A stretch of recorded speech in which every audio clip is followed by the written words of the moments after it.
दोस्तों RRB ALP 2026 का जो वैकेंसी है उसका नोटिस आ चुका है। यहाँ पर इस नोटिस की बात करेंगे कि कहाँ पर कितनी वैकेंसी आए हैं, क्या इस बार इस एग्ज़ाम में पैटर्न रहने वाला है। तो यहाँ पर CEN 1 2026 के नाम से भर्ती निकल रही है, जिसमें 10th प्लस ITI डिप्लोमा या फिर बीटेक पास बच्चे फॉर्म भर सकते हैं। यानी 12वीं करी हो चाहे ना करी हो, आपने मिनिमम 10th करी होनी चाहिए। इसके अलावा ITI डिप्लोमा या फिर बीटेक में से कोई सा एक करा होना चाहिए। बात करें टोटल वैकेंसी की कि कितनी निकलने वाली हैं, तो लगभग 11,127 वैकेंसी यहाँ पर निकलेंगी। अभी आरआरबी का नोटिस निकला है, नोटिफिकेशन नहीं निकला है। नोटिफिकेशन बहुत ही जल्द निकल जाएगा। यहाँ पर आप देख सकते हैं कि जो फॉर्म भरने की डेट वगैरह अभी सब बताऊंगा। 1900 ग्रेड पे की नौकरी होती है। 1900 ग्रेड पर कितनी सैलरी बनती है वो भी मैं आपको अभी बता देता हूँ। यहाँ पर अगर बात करें एएलपी की स्टार्टिंग सैलरी की, तो सैलरी जो बनती है आपकी ट्रेनिंग में लगभग 27-28 या 26,000 इसके आसपास बैठेगी। ठीक है, और चेंज होती रहती है ना, इसके अलावा बढ़ती रहती है। इसके अलावा जब आप अपनी ट्रेनिंग करने के बाद जहाँ पर आपको पोस्टिंग मिलेगी वहाँ काम करने लग जाएंगे, तो लगभग लगभग मोटा मोटा 50,000 के आसपास आपकी सैलरी बैठेगी। बहुत से लोग ख्वाबों में रहते हैं कि लोको पायलट का मतलब होता है 1 लाख, तो भाई 1 लाख तक सैलरी पहुंचने में आपको 10 साल लग जाएंगे, इंतज़ार करते रहना। तो मोटा मोटा 50,000 है। हाँ, आपके वहाँ पर कम किलोमीटर बनते हैं तो 50 के नीचे भी रह सकती है, और ज़्यादा बनते हैं तो 50 के थोड़ी बहुत ऊपर हो सकती है। ज़्यादा नहीं, थोड़ी बहुत, 1-8 हज़ार, वरना ज़्यादातर 50,000 के नीचे ही सैलरी रहती है। अच्छे सिटी में पोस्टिंग होगी तो आपका थोड़ा सा हाउस रेंट बढ़ जाएगा, और थोड़ा ग्रामीण क्षेत्र में पोस्टिंग होगी तो हाउस रेंट कम होगा। और ध्यान रखना, नए लोगों को ज़्यादातर ग्रामीण क्षेत्र मिलता है। ठीक है, यहाँ पर अगर एलिजिबिलिटी क्राइटेरिया की बात करें तो जो एज लिमिट है वो 1 जुलाई 2026 से नापी जाएगी, जहाँ पर जनरल के 18 से 30 वर्ष के लिए जाएंगे, ओबीसी के 18 से 33, SC ST के 18 से 35 वर्ष। तो जो एज नापी जाएगी वो 1 जुलाई 2026 से नापी जाएगी। यहाँ पर अगर इंपॉर्टेंट डेट्स की बात करी जाए तो जो इस 15 मई से यहाँ पर फॉर्म भरे जाने शुरू हो जाएंगे। ठीक है, 15 मई से फॉर्म भरे जाने शुरू हो जाएंगे। अभी क्या चल रहा है, अभी दोस्त अप्रैल चल रहा है, अप्रैल के बाद मई आने वाला है। तो 1 महीने तक फॉर्म भरे जाएंगे, जो कि आप rrbapply.gov.in पर जाकर भर सकते हैं। यहाँ पर अगर एग्जाम स्टेजेस की बात करें तो सबसे पहले होगा आपका CBT 1, जिसमें कि नॉन टेक्निकल सवाल आएंगे, सब आपको अभी बताने वाला हूँ। इसके बाद होगा स्टेप 2 यानी CBT 2, जिसमें कि टेक्निकल सवाल भी आएंगे, और स्टेप 3 में क्या होगा, CBET यानी साइको टेस्ट। अब बात कर लेते हैं कि कौन सी जोन से कितने फॉर्म निकलने वाले हैं, कितनी पोस्ट निकलने वाली हैं। यहाँ पर मैंने इसको जो ज़्यादा पोस्टिंग वाली जगह है, जहाँ पर ज़्यादा पोस्ट निकली हैं, उनको एज अ ग्रीन से दिखाया है आपको, यानी ग्रीन जोन से, और जहाँ पर कम वैकेंसी हैं वहाँ पर आपको एज अ रेड यानी रेड जोन से शो किया है। सबसे पहले बात करी जाए सेंट्रल रेलवे की, तो सेंट्रल रेलवे में आप देख सकते हैं लगभग लगभग 1400 वैकेंसी आएंगी। ईस्ट सेंट्रल रेलवे में 700 वैकेंसी यहाँ पर आने वाली हैं। ई कोर यानी ईस्ट कोस्ट रेलवे में 1625, ये यहाँ पर पक्का आप देख लीजिएगा आगे चल के कि लो कट ऑफ वाली जोन रहेगी ई कोर। ठीक है, ईस्ट कोस्ट रेलवे यहाँ पर, क्योंकि फॉर्म की संख्या उतनी ज़्यादा नहीं होती है। ठीक, बाकी टाइम बताएगा, अभी नोटिफिकेशन आ जाने दो, उसके बाद आइडिया लगेगा। ईस्टर्न रेलवे 608 पोस्ट, NCR यानी नॉर्थ सेंट्रल रेलवे 458, गारंटी के साथ यह यहाँ पर डेंजर जोन बन के रहेगी। नॉर्थ ईस्टर्न रेलवे 105, गारंटी के साथ रेड जोन रहेगी। NFR नॉर्थर्न फ्रंटियर रेलवे, ये बेस्ट चॉइस रहेगी उन बच्चों के लिए जो बस ये सोच रहे हैं किसी भी तरह से मेरी नौकरी लग जाए लोको पायलट में, भले ही मेरी घर से दूर लगे, कोई दिक्कत नहीं है। Northern railway 740 post, north western railway 600 post, south central railway 674, south east central railway 200, इसके अलावा 1531 साउथ ईस्टर्न रेलवे, और यहाँ पर भी अच्छी जोन रहने वाली है, यहाँ पर कम सीट रहेंगी, वो सॉरी कम कट ऑफ रहेगी। इसके अलावा बाकी जो भी आप नीचे जोन देख रहे हैं रेड जोन में रहेंगे, और मोटा मोटा लगभग 11,000 प्लस आपकी वैकेंसी आएंगी। अब बात करी जाए जो सबसे पहले आपके सामने आएगा CBT 1। मेरी सलाह क्या है वो सुन लीजिए। मेरी सलाह ये है कि आप कल तक का भी इंतज़ार ना करते हुए अपने आज में ही पढ़ाई को शुरू कर लीजिए, तैयारी शुरू कर लीजिए। बच्चे कहाँ कमी रखते हैं, मेरे जानने में भी कई भाई हैं जो तैयारी शुरू ही तब करते हैं जब एग्ज़ाम की डेट आ जाती है, तब तक उनका मन ही नहीं करता है पढ़ाई करने का, इसी वजह से वो पास नहीं हो पाते हैं। अब जो बच्चे पहले से ही तैयारी शुरू कर देते हैं उनको रोकने वाला कौन है। तो आप तैयारी बिल्कुल शुरू कर दीजिए, तैयारी तो कभी बेकार जानी ही नहीं है। यहाँ पर आपका CBT 1 में 4 सब्जेक्ट आने वाले हैं, एक मैथ, एक रीजनिंग, एक साइंस और एक जीके। यहाँ पर आपकी 20 नंबर की मैथ आएगी, 25 नंबर की रीजनिंग आएगी, 20 नंबर की साइंस आएगी और 10 नंबर की जीके आएगी। जब तक आपके एग्जाम डेट आ रही है, फॉर्म भरे जा रहे हैं, अभी तो 1 महीना है, उसके बाद 1 महीने तक फॉर्म भरे जाएंगे। उन 2 महीनों में अगर आप मैथ और रीजनिंग को कंप्लीट कर दो तो कितना अच्छा रहेगा, क्योंकि ये मैथ और रीजनिंग वो मैथ और रीजनिंग है जो कि हर रेलवे के पेपर में सेम होती है। चाहे आप एएलपी का पेपर दो, चाहे आप कोई और पेपर दो, टेक्नीशियन की भी वैकेंसी आने वाली है, उसमें भी यही मैथ और रीजनिंग आती है। चाहे आप एसएससी का पेपर दो, चाहे आप कोई स्टेट लेवल का पेपर दो, यही मैथ और रीजनिंग होती है। तो भाई इन 2 महीनों में आप अपनी मैथ और रीजनिंग को अच्छा कर लो, फिर जो समय बचे उसमें साइंस पढ़ना और थोड़ी सी करंट अफेयर पढ़ना। ये जो पेपर होगा दोस्त, ये आपका 60 मिनट का पेपर होगा। ये जो पेपर होगा आपका, ये 60 मिनट का पेपर होगा और 1/3 निगेटिव मार्किंग भी होगी। ठीक है। यहाँ पर अगर पासिंग मार्क्स की बात करी जाए तो ये जनरल को मिनिमम 40%, ओबीसी को 30%, एससी को 30% और एसटी को 25% नंबर चाहिए। ध्यान रखना, सीबीटी 1 में बहुत ज़्यादा कट ऑफ नहीं जाती है, बहुत ज़्यादा कट ऑफ नहीं जाती है। ये क्वालिफाइंग नेचर का होता है सिर्फ, यानी 15 गुना बच्चे उन्हें लेने होते हैं, 15 गुने बच्चे जितने नंबर पर भी बैठ जाएं। ठीक है। सीबीटी 1 में कोई खास समस्या आप लोगों को नहीं आने वाली। इसके बाद होगा दोस्त आपका सीबीटी 2 पेपर, जहां पर आपको लगभग 2.5 घंटे का समय मिलेगा। इस 2.5 घंटे में 2 पेपर होंगे, पार्ट ए और पार्ट बी। पार्ट ए में वही सवाल आएंगे जो अभी हम सीबीटी 1 में देख रहे थे, मैथ, रीजनिंग और साइंस। यहां से जीके हट जाती है। ठीक है। साइंस में थोड़ा सा चेंज हो जाता है, इसमें जुड़ जाता है basic science and engineering drawing, अभी समझाऊंगा। और पार्ट बी होता है 60 मिनट का समय अलग से मिलता है, जिसमें 75 सवाल टेक्निकल के मिलते हैं। आपने अपनी जो आईटीआई, डिप्लोमा, बीटेक जिस ट्रेड से करी होगी, उस ट्रेड में या तो आपने मैकेनिकल ली होगी, इलेक्ट्रिकल ली होगी, जो भी ब्रांच ली होगी, उस ट्रेड के सवाल आपसे पूछे जाएंगे। ठीक है। जो फाइनल मेरिट बनती है उसमें क्या होता है वो सुन लीजिए। फाइनल मेरिट में जो अभी ये जो सीबीटी 2 दिया आपने, सीबीटी 2 का जो पार्ट ए है, इस पार्ट ए के मार्क्स जो हैं वो मेरिट में जुड़ते हैं। ये लिखा है ना फाइनल मेरिट, केवल पार्ट ए के मार्क्स जुड़ते हैं। पार्ट बी में आपको 35% न्यूनतम मार्क्स लाने होते हैं।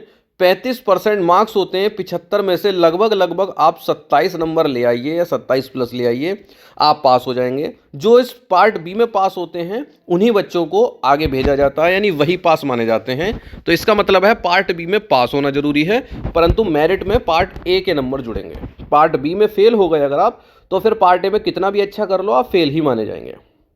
अब देख लेते हैं कि सब्जेक्ट क्या आने हैं। जो पार्ट ए है दोस्त, उसमें मैथ आनी है, वही मैथ जो सीबीटी 1 में है। आपने अभी एक बार पढ़ ली तो आपको दोबारा पढ़ने की जरूरत ही नहीं बचेगी। वही रीजनिंग आएगी जो सीबीटी 1 में आएगी, यानी अभी आपने जो रीजनिंग पढ़ ली वो दोबारा आपको पढ़नी ही नहीं पड़ेगी। सिर्फ नया सब्जेक्ट आपके सामने होगा, basic science and engineering drawing, जिसमें इंजीनियरिंग ड्राइंग के कुछ सवाल होंगे, जिसमें फिजिक्स के कुछ टॉपिक होंगे जो कि क्लास 11th के, और एक आध टॉपिक क्लास 12th के हैं, जैसे कि basic electricity. Machine and safety topic से कुछ सवाल होंगे, इन्वायरमेंट से सवाल होंगे और कुछ कंप्यूटर के सवाल होंगे। अगर मोटा मोटा बात करूं तो जो फिजिक्स के 11th और 12th के कुछ टॉपिक हैं, 40 में से 25 प्लस सवाल उन्हीं से होंगे। अब तो ये लगभग 50 मार्क्स का आता है और 25-25 के ये बैठते हैं। कोई भी जीके का सवाल पार्ट बी में यानी सीबीटी 2 में नहीं पूछा जाता। तो जीके पे मैंने इसीलिए ज़्यादा फोकस करने को नहीं कहा, क्योंकि पार्ट ए में सिर्फ 10 नंबर की आती है, उसमें भी करंट अफेयर पूछ ली जाती है, और पार्ट बी में यानी सीबीटी 2 में तो जीके आती ही नहीं है, वहाँ से हटा दी गई है। अब आप पूछेंगे कि भाई मैं तैयारी कैसे करूँ। देखिए, तैयारी कैसे करनी है वो मैं बता सकता हूँ, उसके बहुत सारे तरीके हैं तैयारी कैसे करें। परंतु मेरे दोस्त, इसमें आपको कुछ चीज़ें याद रखनी है, आपको समय देना पड़ेगा। ठीक है। समय कैसे देना है, आप कुछ मत करिए, या तो आप YouTube देख लीजिए या फिर आप बुक्स ले लीजिए, डिस्क्रिप्शन में भी आपको मिल जाएंगी बुक्स। कुछ नहीं करना है, एक मैथ की कॉपी बनानी है, एक रीजनिंग की कॉपी बनानी है, कॉपी का मतलब रजिस्टर। ठीक है। अब उसके पहले पन्ने पर सिलेबस लिख लेना है, नेट से देखकर कि RRB LP math syllabus, RRB LP reasoning syllabus. उस सिलेबस के बहुत सारे टॉपिक्स हो जाएंगे। पहला टॉपिक नोट करना है, सपोज पहला टॉपिक है बॉड मास। अब इस बॉड मास को अगर आपको नहीं आता तो यूट्यूब की हेल्प से घर बैठे ही सीख सकते हैं, और बुक की हेल्प से उसके बहुत सारे क्वेश्चंस जो हैं वो प्रैक्टिस कर सकते हैं। 10 20 30 सवाल आप प्रैक्टिस करिए, वो टॉपिक में जब आप एक्सपर्ट हो जाएं, ठीक है, बस टॉपिक कंप्लीट हो गया। इसके बाद अगला टॉपिक पकड़िए। अगला टॉपिक समझ लीजिए सपोज अलजेब्रा है। मान लीजिए अगला टॉपिक क्या है, अलजेब्रा है। अलजेब्रा को ज़रा यूट्यूब से सीखिए और बुक से प्रैक्टिस कीजिए, ठीक है, बुक से क्या कीजिए, प्रैक्टिस कीजिए। इस तरह से आपका दूसरा टॉपिक कंप्लीट। अभी कोई जल्दीबाजी नहीं है, अभी से आपको पेपर में 5-6 महीने का समय मिलेगा। इन 5-6 महीने में मैं लिख के देता हूँ, अगर आप डेली ही पढ़ाई कर रहे हैं, बहुत ज़्यादा भी नहीं पढ़ना, अगर आप 2-3 घंटे भी पढ़ लेते हैं तो बहुत है। 2-3 घंटे का मतलब है कि आप लगभग एक टॉपिक मैथ का निपटा देंगे और लगभग एक टॉपिक रीजनिंग का निपटा देंगे।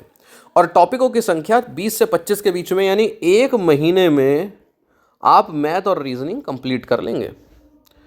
इस तरह से जब आप आगे बढ़ेंगे, उसके बाद सेम चीज़ करनी है साइंस के साथ। कुछ बच्चों की साइंस अच्छी होगी, कुछ की कमज़ोर होगी, कुछ की मैथ अच्छी होगी, कुछ की कमज़ोर होगी। इसलिए जिनकी अच्छी है उनको थोड़ा सा कम समय लगेगा, जिनकी कमज़ोर है उनको थोड़ा सा ज़्यादा समय लगेगा। परंतु अगर आप डेली पढ़ाई करते हैं, अगर आप कंसिस्टेंट रहते हैं, तो गारंटी की बात है कि आपको धीरे धीरे समझ में आने लगेगा। इसके बाद आपका साइको टेस्ट होगा, वो सब बाद की बातें हैं। साइको टेस्ट, मेडिकल टेस्ट, बहुत सारी चीज़ें हैं। फिलहाल नई भर्ती आ रही हैं, और जो बच्चे अभी तक एएलपी में नहीं हो पाए हैं, या जिन बच्चों ने आईटीआई अब पास कर ली है, डिप्लोमा पास कर लिया है, बीटेक पास कर लिया है, वो बच्चे इसकी तैयारी में लग जाएंगे।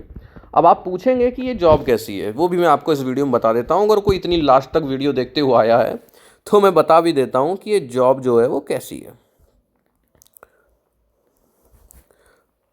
कठिन जॉब है मेरे भाई, ठीक है, अनशेड्यूल्ड जॉब है। बहुत बार ऐसा होगा कि आप सुबह के लगभग 5 बजे घर आए, 5 बजे ऑफ़ किया, 6 बजे तक घर आए, ठीक है, लो 4 बजे ऑफ़ किया, 5 बजे घर आए, और उसके बाद सोए, दिन में कुछ उठ गए, कुछ भी करा। और बहुत बार ऐसा होगा कि रात के 8 बजे आपकी फिर ड्यूटी लग गई, यानी आपको ऐसा लगेगा सुबह तो मैं घर आया हूँ और रात को मैं फिर, हो सकता है आपकी रात के 8 बजे से फिर सुबह के 4-5 बजे तक, क्योंकि ड्यूटी ख़त्म होने का कोई समय नहीं होता है। ये नहीं होता कि हमारी 6 घंटे की शिफ्ट होंगी, आपकी 10 घंटे की ड्यूटी भी हो सकती है, आपकी 12 घंटे की ड्यूटी भी चल सकती है। क्या पता आप ऐसी जगह फंस जाओ 14 घंटे तक आपको ड्यूटी ही करते रहना पड़ जाए, हालत ख़राब हो जाती है। मेरी आंखें जो हैं वो भारी भारी सी रहती हैं, रात को ड्यूटी कर लेता हूँ तो सुबह को जुकाम हो जाता है। बहुत सारे लोगों को कमर के दर्द की समस्या हो जाती है, पेटों की समस्या से ग्रस्त हो जाते हैं, हेयर फॉल होने लगता है, ठीक है। अब बहुत सारे हेल्थ इशू इसी वजह से आ जाते हैं कि भाई एक तो अनशेड्यूल्ड जॉब है, पता चल रहा है रात रात की ही ड्यूटी लगे पड़ी हैं, तो दिन में जब आप सोओगे तो कितना ही सो लोगे, रात की तरह थोड़ी है कि खर्राटे मार मार के पूरी रात सो सकते हो, नहीं।